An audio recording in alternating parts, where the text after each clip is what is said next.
Greetings. Thou may know me, thou may not, but my story begins on April 26th, 1564, the day I was baptized. He does not know when he was born, but we believe he was born on April 23rd, since most babies back then were baptized 3 days after they were born. I am a poet and an actor and a playwright, and I'm sure and certain that by 2020 everyone will know my name. My parents were not wealthy, but I studied grammar and Latin at school, and by the age of 18 I married my dearest Leo hand, Hathaway.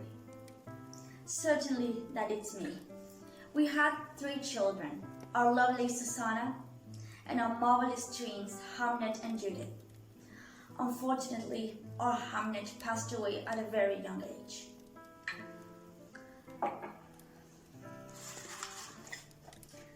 Grief fills the room up of my absent child.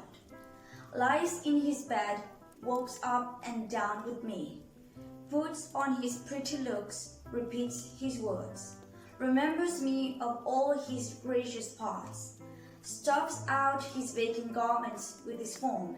Then, have I reason to be fond of grief? Right as I did for a dearest child. Oh, darling, you're such a good father.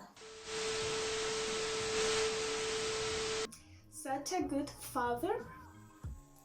We all know that Shakespeare was an amazing writer, and most people agree that he was an amazing actor.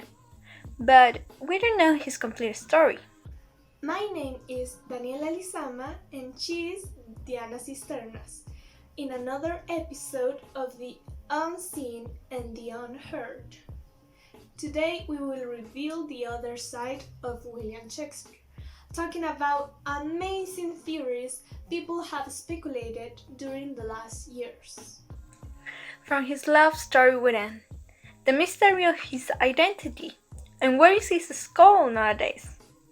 Our guests today are Andrea Villaseca, a historian, Lavín, a literature expert, and Vanessa Vera, a famous archeologist.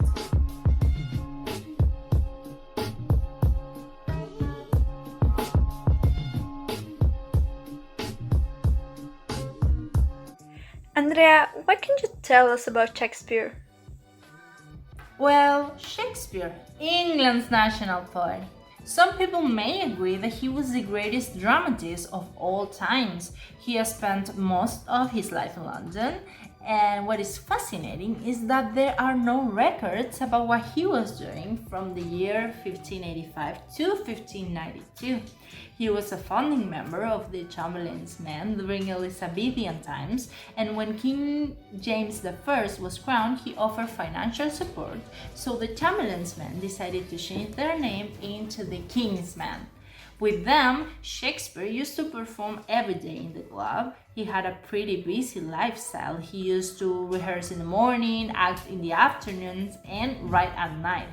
Still, his work life was disrupted by the bubonic plague, and by the time of 1604, the presentations were actually interrupted.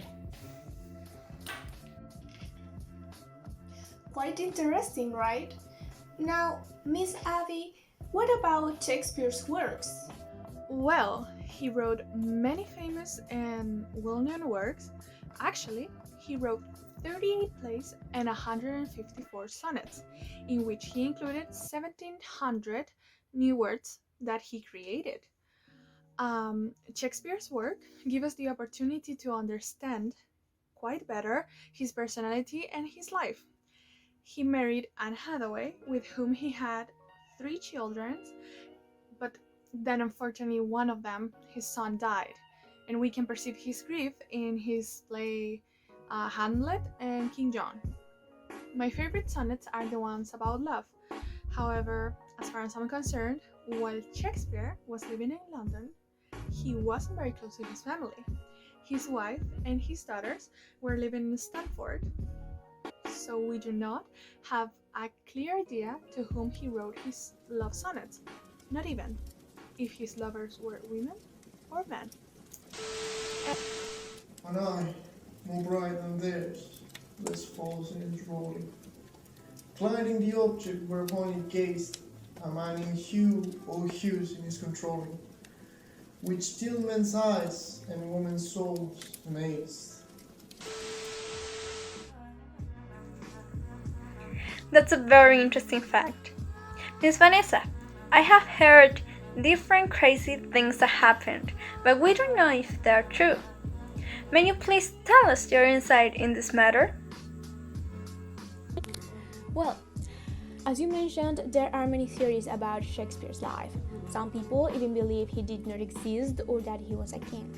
Personally, one of the theories I like the most is that Shakespeare's epitaph, which he wrote a few days before he died on April 23rd in 1616, ward off would be grave robbers with a curse.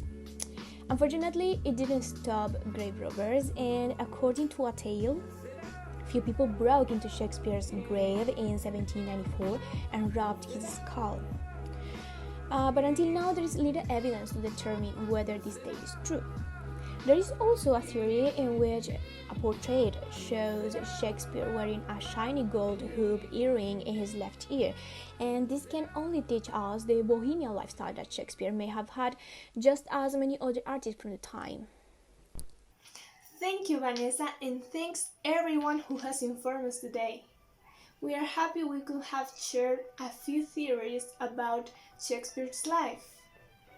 See you next Friday in another episode of The Unseen and the Unheard. Bye! Goodbye, take care, and see you soon.